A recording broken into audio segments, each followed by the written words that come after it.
Shalom Arabe Michael, quelle joie. Shalom, Alejem, cher Rabbi Zev, comment allez-vous?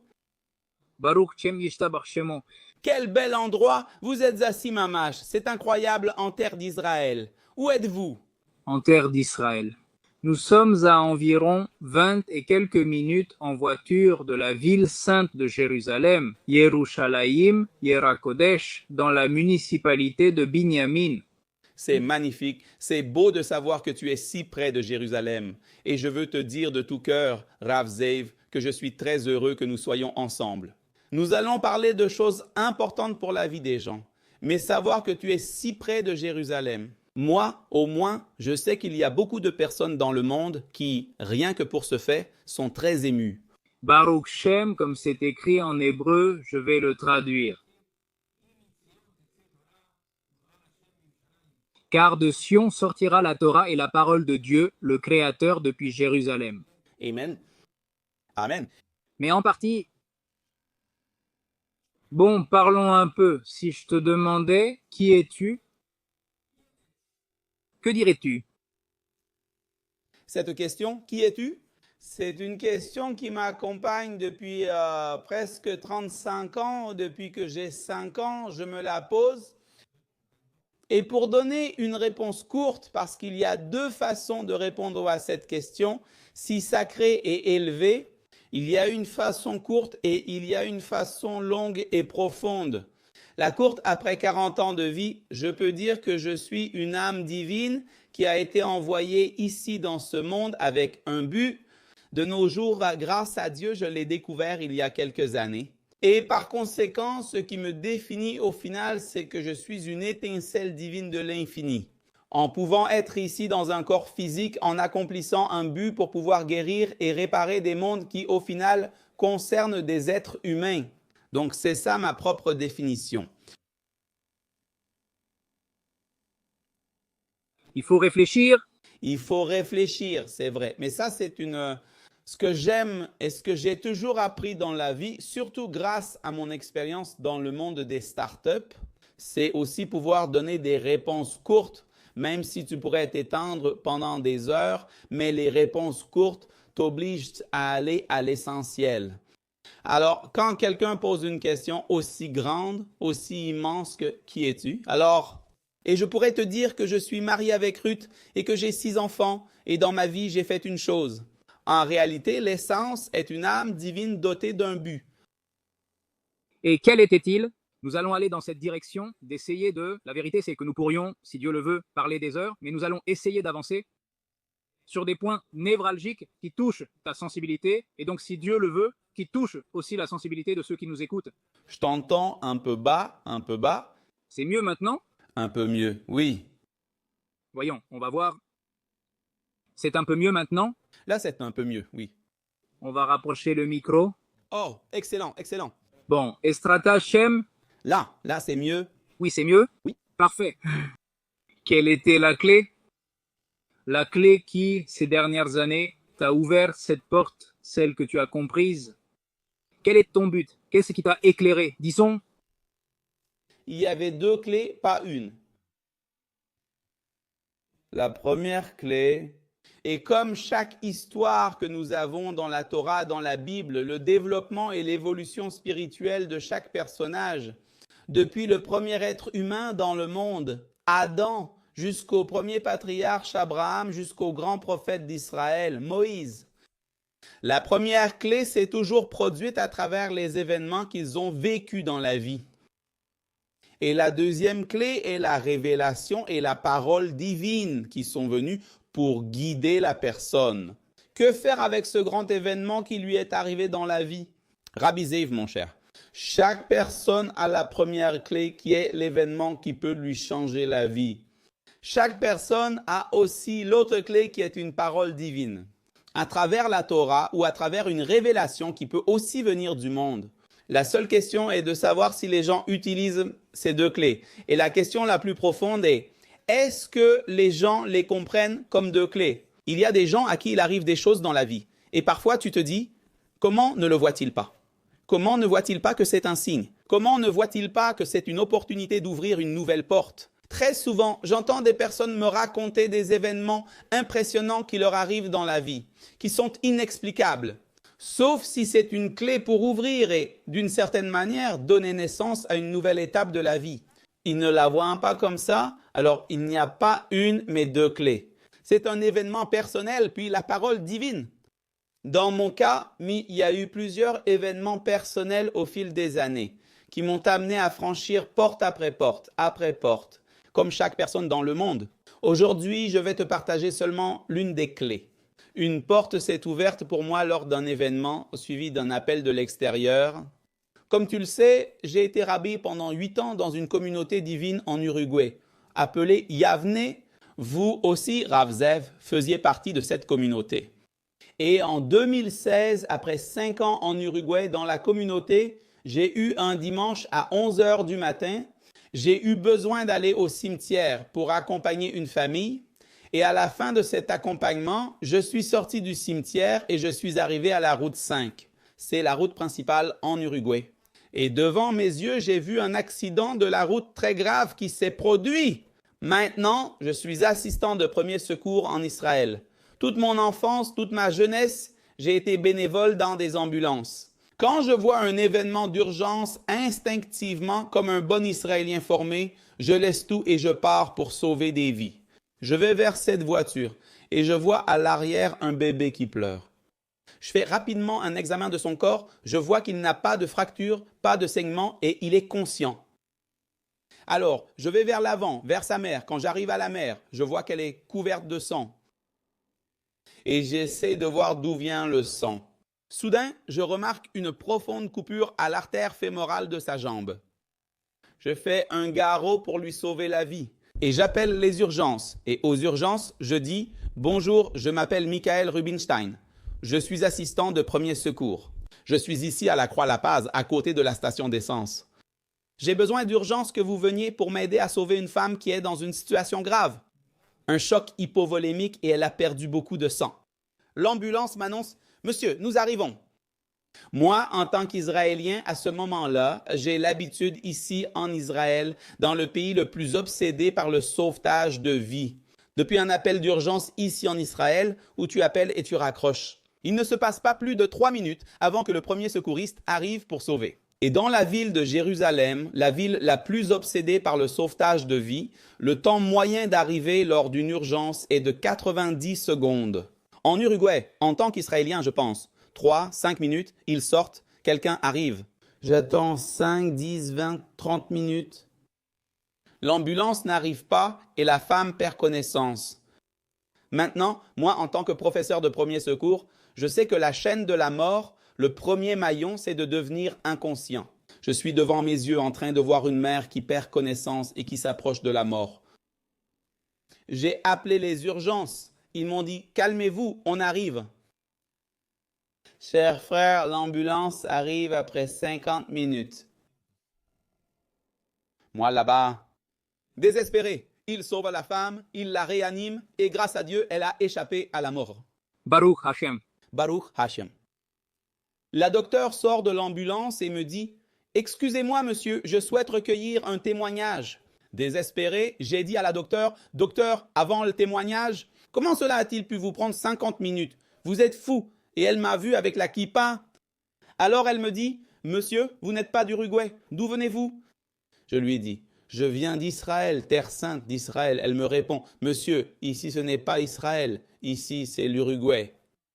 Nous avons peu d'ambulances, des routes pas très longues, beaucoup de circulation. Nous ne pouvons pas arriver plus tôt. » Moi, les mots « nous ne pouvons pas », je ne les accepte pas parce que dans l'acide désoxyribonucléique juif, dans la tradition et dans la Torah, la première fête que nous célébrons est Pessah, la Pâque, où nous célébrons la sortie d'Égypte.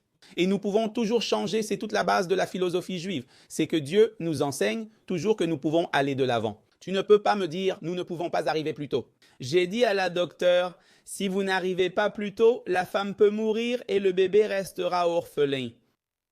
Et là, la docteure m'a dit une phrase et au moment même où elle a prononcé cette phrase, il m'est arrivé un autre accident interne, spirituel. Un accident spirituel qui m'a ouvert à la nécessité de chercher mon but. La docteure m'a dit, monsieur, si vous mourrez, vous mourrez. Ce n'est pas ma responsabilité. Et à ce moment-là, j'ai vécu une contradiction, un accident spirituel important, parce que cela contredisait tout ce que j'étais jusqu'à ce moment-là. Maintenant, Rav Zeev, quand quelqu'un vit une contradiction, moi j'appelle ça un accident spirituel. Quand il dit « je ne peux pas continuer la vie comme ça simplement », quand il se dit à lui-même « j'ai besoin de faire un changement ». C'est une clé, c'est la première clé, il faut en profiter. Parce que c'est un appel divin intérieur de la Neshama, de l'âme qui dit « quelque chose de mon but doit commencer à se réaliser dans le monde ». Je suis parti, j'ai été choisi pour être à ce moment. J'ai été choisi pour entendre cette phrase. J'ai été choisi par tout ce que j'ai vécu auparavant pour arriver à ce moment. Et savoir qu'à ce moment-là, mon âme commence à découvrir qu'elle a un but pour réparer et guérir qui est très profond. Et là commence le chemin. Et le chemin a besoin de l'autre clé qui est de commencer à apprendre de la parole divine. Qu'est-ce que cela signifie? Ce n'est pas ma responsabilité parce que moi, avec mon acide désoxyribonucléique juif, avec mon acide désoxyribonucléique d'israélien, cela n'existe pas dans mes paroles. Ce n'est pas ma responsabilité. Où ai-je appris cela? Qui me l'a enseigné? Où me l'a-t-on inculqué? Et c'est là que je commence le chemin. Quand une personne rencontre un appel concret dans un événement précis, elle commence à se poser des questions profondes, que les réponses peuvent être révélées dans les paroles divines que Dieu nous donne, dans la Torah, dans chaque histoire de la Torah, dans chaque mot de la Torah et dans chaque lettre de la Torah. Et c'était l'événement des deux clés que j'ai commencé à découvrir dans ma vie, mon but. Et dans la Torah, qu'as-tu trouvé à ce sujet? Dans la Torah, j'ai trouvé plusieurs principes fondamentaux pour chaque personne dans le monde. Dans ce contexte, je vais te donner l'un des plus grands cadeaux que j'ai découvert, mais je ne l'ai pas découvert tout seul. Cela m'a pris beaucoup de temps. Il m'a fallu presque 2 ans pour rencontrer un sage unique qui est déjà décédé, qui s'appelait le rabbin Jonathan Sacks. Le rabbin Jonathan Sacks était le rabbin d'Angleterre, conseiller de la reine d'Angleterre, philosophe diplômé. En entendant l'histoire du sauvetage de vie que j'ai tenté de développer en Uruguay, un mouvement social basé sur une application de sauvetage de vie en Uruguay. Il m'a proposé une vision de la Torah à ce sujet et il m'a précisé 2 mots de la Torah qu'il m'a dit. Ce ne sont pas des mots, c'est ton slogan, c'est ta vision de la vie. Cela a à voir avec le but, pas seulement le tien, mais celui de chaque être humain dans le monde. Et les mots venaient de la création de l'être humain, lors de la création de l'être humain, dans le premier chapitre de la Genèse de Bereshit. Dieu veut créer l'être humain, mais il ne dit pas « je vais créer l'être humain ». Il dit « allons-y, faisons un être humain ». Faisons. Et les sages demandent « à qui Dieu s'adresse-t-il quand il dit « faisons » au pluriel? À qui parle-t-il? Non, il ne peut pas le créer tout seul. Et le rabbin Sacks, le sage, il m'a dit qu'il y a beaucoup d'explications, mais celle qu'il préfère et que j'ai aussi adorée, c'est que Dieu parle à l'être humain et lui dit « écoute, pour toute autre création dans le monde, arbres, animaux, pierres, je n'ai pas besoin de partenaires. Je dis que la pierre soit une pierre et elle l'est. L'arbre reste un arbre, son essence ne change pas. Mais il n'y a qu'une seule création. J'ai besoin de votre acceptation et essentiellement de votre volonté et de votre choix. C'est l'être humain. Faisons Adam, faisons l'être humain. Et le rabbin Sacks me dit, imagine qu'il y a une voix intérieure dans la tête, ici ou dans le cœur de chaque personne dans le monde, qu'il soit d'Équateur, de Rio de Janeiro, de Floride, d'Espagne ou d'Israël. Chacun possède une voix et une main intérieure, ce qui exprime la divinité. Oh, faisons ou non Adam. Je vais te donner, Dieu va te donner l'image et la ressemblance. Tu vas être une étincelle divine. Maintenant, toi, tu vas faire ta part. Tu vas pouvoir développer ta propre lumière dans le monde sans peur. Sans peur, développe-la. Gab Zak m'a découvert et m'a aidé à comprendre pourquoi il faut se battre pour chacun et pourquoi perdre une seule mère d'un bébé est inacceptable. Parce qu'elle est une partenaire de plus, c'est une âme divine de plus, c'est une de plus qui peut développer dans ce monde un monde divin. Nous ne pouvons en perdre aucun. C'est pourquoi en hébreu, les sages hébreux disent « Celui qui sauve une personne sauve un monde entier ». Ce n'est pas que chacun soit un monde, mais que le monde dépend de tous. Alors, l'enseignement divin que la deuxième clé a commencé à me murmurer à l'oreille. Cette mélodie est. Nous devons nous battre pour la vie de chacune des personnes qui nous écoutent. Nous devons mener un combat pour chaque bébé, garçon ou fille qui naît. De la même manière que la mère de Moïse, sa sœur et la fille du Pharaon ont sauvé Moïse. Elles se sont battues pour sauver un bébé et ce bébé a ensuite pu sauver tout un peuple esclave d'Égypte. Le monde dépend de chaque bébé et parfois, à notre époque, de Gabinos et Ève. Nos ennemis essaient de générer une énergie opposée en montrant que chacun ne vaut rien, qu'ils essaient de tuer chacun d'entre nous. Le combat final à l'époque du Machiar, où nous sommes, est précisément celui-ci. Si nous arrivons à atteindre la conscience humaine de chaque personne dans le monde, qu'il pourra reconnaître qu'il est un être divin, divin sous deux aspects, divin, céleste et divin dans le sens spectaculaire, et que chaque femme a le droit de vivre une belle vie et que chaque homme peut vivre une vie merveilleuse. Et les fils et les enfants, quelle belle vie! Chacun est apte à la vivre. C'est le désir divin qui est dans notre acide désoxyribonucléique et ce n'est qu'un des enseignements de la deuxième clé. Du but que je sais que Dieu, Hachem, m'a donné l'opportunité d'essayer d'ouvrir cette clé à beaucoup de personnes dans le monde. Qu'ils vont recommencer à croire qu'ils ont une vie divine et qu'ils pourront la transmettre à leurs proches. Et il y a une devise que je sais qui te guide, qui est en hébreu, vivre avec oneg et avec sima, vivre avec plaisir et avec joie. Alors, je veux unir cette devise personnelle à toi, Rav Michael, avec ce que je crois qui n'est pas encore connu dans le monde, qui est le concept de Torah Chaim. En général, le monde voit les religions comme quelque chose de fondamentalement déconnecté du monde matériel. Généralement, une religion est un groupe de personnes qui se rend généralement dans un lieu déterminé, dans un temple ou dans un endroit physique. On prie, puis on sort de là et la personne redevient un citoyen comme les autres dans le monde. Cela peut être avec de bonnes influences de ce groupe, c'est possible. Fondamentalement, il existe un concept religieux, un groupe et un lieu précis pour prier ou accomplir des rituels. Et ensuite, la personne redevient essentiellement un citoyen. Le concept de Torah de la vie, évidemment, le judaïsme, le peuple israélien ne sont pas une religion, ce qui est sans doute une nouveauté pour beaucoup. Parce que si on demande qui est le peuple israélien, le peuple juif, ils ne pensent pas vraiment à la religion juive. Mais nous savons que nous ne sommes pas une religion. Nous sommes le peuple de Dieu venu accomplir notre mission dans le monde et évidemment, nous avons notre Torah. Et c'est ça, la vie d'un juif. Le juif n'est pas religieux, il est juif ou juive, il n'est pas religieux. Je crois que ce concept, malheureusement, comme tu l'as dit, Rav Michael, nous sommes à l'ère du Messie et de Motamakia. C'est évidemment notre rôle d'enseigner cela, ce qui me paraît très important. Comment vivre une vie de joie et de simha. De joie, de sima et de plaisir à travers la Torah, appliquée à tes histoires personnelles.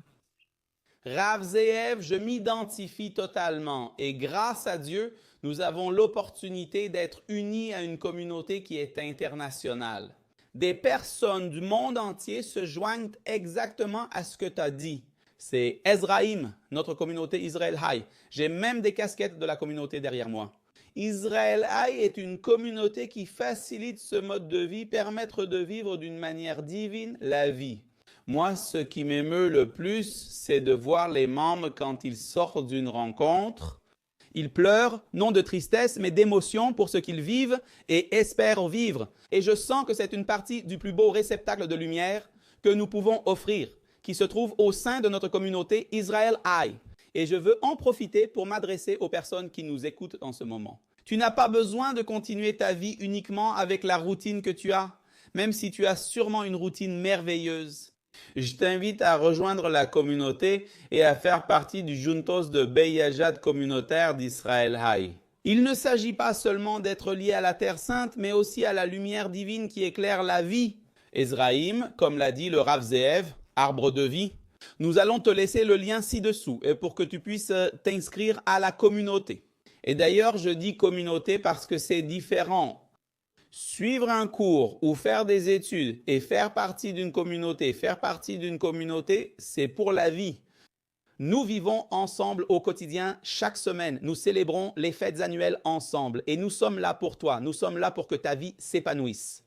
Alors, d'une certaine manière, Rav Zeev, je sens que comme une petite étincelle, comme un petit récipient, on peut dire qu'en cette époque grandiose de l'arrivée du Messie, si Dieu le veut bientôt, Amen. nous avons un récipient qui permet à chaque personne juive et non juive dans le monde d'être connectée à cette lumière que nous appelons Israël Haï. Donc pour reprendre un peu cela, la personne qui a compris en gros ce qu'est Israël Haï, si le Rav Michael devait l'expliquer en quelques mots, qu'est-ce que cela signifie? Qu'est-ce qu'on reçoit ou de quoi fait-on partie? Israël Haï, c'est une communauté qui a 3 composantes importantes. Premièrement, nous avons des activités hebdomadaires, nous organisons des rencontres communautaires avec différents invités où nous nous concentrons particulièrement sur des enseignements spirituels. Cela peut être des enseignements concernant les fêtes. Par exemple, maintenant arrive Rosh Hashanah, le début de l'année hébraïque, le jour du pardon, les différentes fêtes que nous avons. Nous parlons beaucoup de concepts spirituels qui ont à voir avec les enseignements de la Kabbale. Et lors de ces rencontres communautaires hebdomadaires, nous sommes ensemble, nous interagissons. Tous les membres ensemble également. Ensuite, dans le domaine académique, nous proposons des cours sur divers thèmes, de l'hébreu de base au méta-hébreu, la philosophie de l'hébreu. Nous avons évidemment des études sur l'histoire d'Israël, sur la Torah, sur la Bible, sur différents sujets qui intéressent beaucoup les gens. Par exemple, comment créer une relation saine à la maison et différents sujets qui accompagnent la vie. Mais en tant qu'académie, des cours. Et troisièmement, c'est que nous, ensemble, en tant que communauté, non seulement nous recevons, mais nous avons aussi un impact ici en Israël. Nous aidons des familles ici en Israël et nous pouvons aussi apporter notre petite contribution ici en Israël. Et une partie de cette aide, parfois nous organisons des sorties en Israël, comme la meilleure sortie que j'aime que nous faisons, où nous allons ensemble au mur des lamentations virtuellement. Des personnes du monde entier sont connectées. Ensemble, nous touchons le mur des lamentations et prions les uns pour les autres. Donc, faire partie de la communauté, c'est faire partie de quelque chose d'hebdomadaire, de quotidien, avec des activités et un bel agenda hebdomadaire. Faire partie de l'académie en suivant les cours en ligne et enregistrés, et bien sûr en aidant en Israël et en participant aussi aux excursions en Israël. Et tout cela avec 3 types d'adhésion. Les personnes peuvent choisir le niveau d'implication qu'elles souhaitent avoir dans la communauté, si c'est une implication de base, si c'est plus avancé ou la plus avancée. Vous pouvez accéder aux liens sur notre plateforme et choisir. Et le plus important, c'est que c'est connecté à ton âme. Bien, donc tout cela, toute personne ayant accès à Internet n'importe où dans le monde, si Dieu le veut, peut en faire partie. Avoir aussi un lien avec les référents, avec le Rav Michael par exemple, avec toi, et bien avec d'autres référents. Et il y a aussi WhatsApp, il y a aussi un lien à travers WhatsApp. Et il y a, c'est-à-dire que tout cela, au niveau technologique, Internet, toute personne ayant accès à Internet peut y accéder. Nous restons en contact sur WhatsApp où beaucoup nous poseront des questions personnelles et spirituelles. Je peux aussi te dire quelque chose de beau. Nous avons un membre qui a fait un voyage en Israël et il est en Israël ces 2 semaines et je vais l'accompagner un jour pour une sortie spéciale. C'est vivre une connexion à la spiritualité et à la terre d'Israël ainsi qu'à sa lumière. Très bien. Donc bon, spectaculaire. Donc bon, en Israël, il y a, comme nous l'avons dit, il y a plusieurs références. Il y a le Rav Michael, le serviteur de Dieu Sév et d'autres références aussi. Donc chaque personne peut essentiellement se rattacher à sa référence et faire partie d'une grande communauté au niveau général et en particulier aller avec la référence avec laquelle il a le plus de liens. Correct? Oui, exactement. Très bien, excellent. Eh bien, Rav Michael, un grand plaisir. Merci beaucoup, cher frère. Je souhaite te faire une bénédiction pour chacun de nos auditeurs. Avant tout, si tu peux écrire dans les commentaires les 3 mots que nous aimons tant entendre, Am Israël Haï, Am Israël Haï. Donnez de la lumière, de la force et de la vie à ce grand mot qui s'appelle Israël. Ce n'est pas qu'un pays ou une terre, c'est un esprit. Et que la lumière, si Dieu le veut, parvienne à chaque personne qui nous écoute avec bénédiction et abondance, surtout dans la famille. Amen, béni soit Hachem. Et aussi qu'ils nous racontent un peu ce qu'ils ont ressenti, quelles pensées, quels sentiments ont surgi, qu'ils nous le disent dans les commentaires. Comme ça, on peut savoir un peu ce que vous avez ressenti et aussi savoir si vous avez aimé ce genre de rencontre. Si Dieu le veut, Bli Neder, continuez aussi sur cette voie en organisant des discussions de ce genre. Et s'il vous reste aussi des questions, Et si vous avez des questions, bien sûr aussi, que tout se déroule bien avec bénédiction et succès. Amen. que Dieu te bénisse, Rabbin Zeev. Amen pareillement. Bénédiction et réussite. Amen.